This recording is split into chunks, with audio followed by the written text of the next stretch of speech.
Hello दोस्तों, welcome to me YouTube channel knowledge is power. मैं शुभदीप चौधरी जी आप लोग को वेलकम करना चाहता हूँ मेरे YouTube channel knowledge is power में। और आज का जो हम लोग का टॉपिक है that is redemption of preference shares. लेकिन टॉपिक को स्टार्ट करने से पहले मेरा आप सबसे अपील है कि मेरे यूट्यूब चैनल को please like, share and subscribe ज़रूर करिए। तो शुरू करते हैं हम लोगों का आज का topic redemption of preference shares.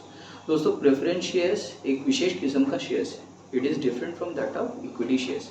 It varies from equity shares in respect of two aspects. First, the preference shareholders will get a right to receive dividend before any dividend is paid to the equity shareholders. मतलब equity share holder को कोई भी dividend देने से पहले preference share holder लोगों को आपको डिविडेंड चुकाना कंपलसरी है. Second, eight the time of winding up of the company the preference share holders will get back their capital first. मतलब जब कंपनी वाइंडिंग अप के स्टेज में जाएगा तो प्रेफरेंस शेयर होल्डर लोगों को अपना कैपिटल वापस पहले मिलेगा. तो हम लोग अभी रिडेम्पशन के बारे में बात कर रहे हैं. रिडेम्पशन क्या है? रिडेम्पशन का मतलब प्रेफरेंस शेयर होल्डर से लिया हुआ पैसा जब कंपनी वापस कर देता है, चुका देता है, तो that particular aspect is called as the redemption of preference shares. तो रिडेम्पशन ऑफ प्रेफरेंस शेयर्स के लिए आपको पैसा वापस करना होगा. मतलब कंपनी अपने जेब से पैसा निकाल के प्रेफरेंस शेयर होल्डर को पेमेंट करेगी. तो जब कंपनी अपने जेब से पैसा निकाल करके पेमेंट करेगा तो उसको पैसे का ज़रूरत होगा, फंड का ज़रूरत होगा. तो वो फंड आएगा कहाँ से? वो फंड कहाँ, किन किन सोर्सेज से आप उसको इकट्ठा कर सकते हो, उसका एक स्पेसिफिक रूल है. वही रूल आज हम लोग डिस्कस करने जा रहे हैं. तो देखते हैं. तो ये जो फंड है ये आ सकता है तीन अलग अलग सोर्सेज से. Redemption of preference shares can be made from three sources. What are they? First, out of free reserves.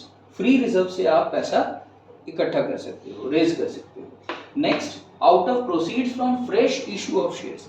आप न्यू शेयर्स इशू कर सकते हो. इक्विटी शेयर्स, प्रेफरेंस शेयर्स, ये सब इशू करके उस पैसे से आप क्या कर सकते हो, प्रेफरेंस शेयर होल्डर को पैसा वापस कर सकते हो, रिडीम कर सकते हो. तो out of combination of both one and two. इसका मतलब क्या हुआ? That is partly out of free reserve and partly out of proceeds from shares. मतलब आप कुछ हद तक शेयर्स का पैसा इस्तेमाल कर सकते हो और कुछ हद तक आपके पास जो फ्री रिजर्व्स पड़ा हुआ है उसका पैसा आप इस्तेमाल कर सकते हो. यहाँ पे समझने वाली बात यह है कि फ्री रिजर्व्स क्या है. तो फ्री रिजर्व्स का मतलब होता है, free reserves are those reserves which are free for distribution of dividend. मतलब जो रिजर्व्स कंप्लीटली फ्री है, जिसमें कोई भी रिस्ट्रिक्शन नहीं है regarding dividend distribution by made by the company, उसमें कोई रिस्ट्रिक्शन अगर नहीं है तो उन रिजर्व्स को हम लोग कहेंगे free reserves. For example, general reserve is a free reserve. For example, surplus in the statement of profit and loss account is a free reserve. तो ये सब फ्री रिजर्व्स होता है. अच्छा, अब अगर हम लोग यहाँ पे सेकंड पॉइंट की तरफ ध्यान देते हैं तो यहाँ पे लिखा हुआ है proceeds from fresh issue of shares. Fresh issue of shares मैंने आपको बताया, मतलब इक्विटी शेयर्स, प्रेफरेंस शेयर्स, उसको इशू करके जो पैसा आएगा उससे हम लोग रिडेम्पशन कर सकते हैं. ये प्रोसीड्स का मतलब क्या होता है? प्रोसीड्स का मतलब फंड होता है, पैसा होता है, लेकिन अलग अलग कॉन्टेक्स्ट में इसका अलग अलग मीनिंग है. देखिए, मीनिंग ऑफ प्रोसीड्स, ठीक है, इसको नोट करिएगा. Proceeds means face value of shares in case where shares are issued at par or at premium. मतलब अगर आप न्यू प्रेफरेंस शेयर्स को या न्यू इक्विटी शेयर्स को एट पार इशू कर रहे हो, यानी कि फेस वैल्यू के बराबर प्राइस पर उसको इशू कर रहे हो, या फेस वैल्यू से अधिक प्राइस पर इशू कर रहे हो, दैट इज प्रीमियम पे इशू कर रहे हो, तो इन दैट केस आपको क्या करना है? इन दैट केस आपको प्रोसीड्स का मतलब समझना है फेस वैल्यू. सिर्फ जो फेस वैल्यू वाला पार्ट है वही प्रोसीड्स कहलाएगा, उसी के बेसिस पे सारा कैलकुलेशन होगा. लेकिन अगर आप शेयर्स को एट अ डिस्काउंट इशू कर रहे हो तो प्रोसीड्स का मतलब हो जाएगा face value minus discount. That is जो फेस वैल्यू है उसमें से डिस्काउंट को माइनस करने के बाद जो बचेगा, जो बैलेंस अमाउंट बचेगा, that will be considered as the proceeds. मैं एक छोटा सा एग्जांपल दे करके आपको समझाता हूँ. मान के चलिए आपको 1000 रुपीज का जरूरत है प्रेफरेंस शेयर्स को रिडीम करने के लिए, 1000 रुपीज, ठीक है. आप इसके लिए न्यू इक्विटी शेयर्स इशू करना चाहते हो, new equity shares at par issue करना चाहते हो, जो कि 100 रुपीज करके होगा, फेस वैल्यू उसका 100 रुपीज करके होगा. तो आपको कितने आप शेयर्स को इशू करना पड़ेगा आपको, दैट इज 1000 रुपीज जो आपको जरूरत है, divided by face value that is 100 rupees, तो 1000 divided by 100 that is equal to 10 equity shares आपको मार्केट में इशू करना पड़ेगा। लेकिन अगर मान लीजिए कि आपको 1100 रुपया का जरूरत होता है और आप डिसाइड किए हो कि जो इक्विटी शेयर्स आप इशू करोगे उसका फेस वैल्यू तो 100 रुपीज रहेगा, बट उसको 10 रुपया प्रीमियम में आपको इशू करना है, तो इस केस में भी आपको 1100 डिवाइडेड बाय 110 नहीं करना है। 110 मतलब face value 100 plus 10 rupees premium, 110 से आपको डिवाइड नहीं करना है। आपको क्या करना है, नंबर ऑफ शेयर्स जो आपको इशू करना पड़ेगा उसको निकालने के लिए आपको 1100 को 100 से ही डिवाइड करना है, क्योंकि प्रोसीड्स का मतलब फेस वैल्यू होता है। तो that is 1100 divided by 100 that is equal to 1100 divided by 100, 1100 divided by 100 that is equal to आपको 11 इक्विटी शेयर्स का को इशू करने का आपको जरूरत पड़ेगा। तो इस तरीके से जितना शेयर्स आपको इशू करना है उसको निकालते समय प्रोसीड्स का अलग अलग मीनिंग होता है, वो हम लोग यहाँ पे देखें। मैंने क्या बोला एक बार फिर से रिपीट करते हैं, अगर शेयर्स पार पे इशू हो रहा है या प्रीमियम पे इशू हो रहा है तो प्रोसीड्स का मतलब हम लोगों को क्या लेना पड़ेगा, प्रोसीड्स का मतलब हम लोगों को फेस वैल्यू से लेना पड़ेगा। और जब हम लोग शेयर्स को डिस्काउंट पे इशू करेंगे तो प्रोसीड्स का मतलब हम लोगों को क्या लेना होगा, फेस वैल्यू माइनस डिस्काउंट। इसका भी एक एग्जांपल दे देते हैं। जैसे मान लीजिए कि आपको 900 रुपया का जरूरत है, 900 रुपीज का जरूरत है प्रेफरेंस शेयर होल्डर को चुकाने के लिए। आपने डिसाइड किया कि 100 रुपीज वाला इक्विटी शेयर्स आप इशू करोगे एट 10 रुपीज डिस्काउंट। तो पहले आप 100 में से 10 को माइनस करो तो 90 रुपीज बचेगा। तो आपको करना क्या है, 900 का जो आपको जरूरत है दैट डिवाइडेड बाय 90 ईच, एक एक शेयर 90 करके वहां से प्रोसीड्स आ रहा है, तो 900 divided by 90 that is equal to 10 equity shares आपको इशू करना पड़ेगा। तो प्रोसीड्स का जरूरत पड़ेगा जब आप नंबर ऑफ शेयर्स कैलकुलेट करना चाहते हो जितना आपको इशू करना है, ताकि आप प्रेफरेंस शेयर होल्डर को पेमेंट करने के लिए इनफ राशि, इनफ धनराशि, इनफ फंड आपके पास आ जाए। अब हम लोग डिस्कस करते हैं कि यहाँ पे प्रीमियम का क्या होगा सर। अगर मान लीजिए कि हम लोग शेयर्स को प्रीमियम पे इशू करना चाहते हैं, 100 रुपीज का इक्विटी शेयर्स को 10 रुपया का प्रीमियम में इशू करना चाहते हैं, तो उस 10 रुपया का प्रीमियम को हम लोग करेंगे क्या, और रिडम्पशन भी हमें प्रेफरेंस शेयर्स को प्रीमियम पे ही करना है। तो इन दैट केस प्रीमियम के साथ प्रीमियम एडजस्ट होगा दोस्तों, याद रखिएगा। जो प्रेफरेंस शेयर होल्डर को जब हम लोग रिडेम्पशन करेंगे एट अ प्रीमियम, तो प्रेफरेंस शेयर्स का प्रीमियम के साथ हम लोग का जो इक्विटी शेयर्स है जब हम लोग प्रीमियम इशू करेंगे, इनको एडजस्टमेंट हम लोग कर सकते हैं। प्रीमियम के साथ प्रीमियम एडजस्ट होता है, याद रखना है आपको। इसीलिए मैंने लिखा है कि the part of premium can be redeemed out of securities premium reserve account. आपको पता होगा कि जब आप इक्विटी शेयर्स या प्रेफरेंस शेयर्स इशू करोगे एट अ प्रीमियम, तो जो प्रीमियम वाला पार्ट है वो कौन से अकाउंट में चला जाता है, वो चला जाता है सिक्योरिटीज प्रीमियम रिजर्व अकाउंट में। तो प्रीमियम जो part of the preference shares that are to be redeemed will be financed by the securities premium reserve account, उससे आप एडजस्टमेंट कर सकते हो। इसके बाद अब यहाँ पे कुछ प्रोविजंस हम लोगों को सीखना है ऑफ कंपनीज एक्ट 2013। तो प्रोविजंस ऑफ कंपनीज एक्ट 2013 क्या कह रहा है दोस्तों, इसमें बोला है कि whenever preference shares are redeemed out of free reserves, then an amount equal to the face value of the preference shares so redeemed out of preference shares must be transferred to the CRR account, that is capital redemption reserve account. ठीक है, इसका क्या मतलब हुआ दोस्तों, इसको थोड़ा सा अच्छे से समझने का प्रयास करिए। देखिए, कंपनीज एक्ट को कोई प्रॉब्लम नहीं है अगर आप fresh issue of equity shares या fresh issue of preference shares के जरिए पैसा इकट्ठा किए, फंड इकट्ठा किए, उसमें से आप क्या किए, उस पैसे से आप प्रेफरेंस शेयर होल्डर को रिडीम किए, कोई दिक्कत नहीं है। प्रोविजंस ऑफ कंपनीज एक्ट जो मैंने अभी बोला वो तभी they will come into effect, they will come into play only when you have decided to redeem the preference shares out of free reserves। तो फ्री रिजर्व से आपने डिसाइड किया है कि आप इसको रिडेम्पशन करोगे। तो जब जब आप फ्री रिजर्व्स के जरिए करोगे,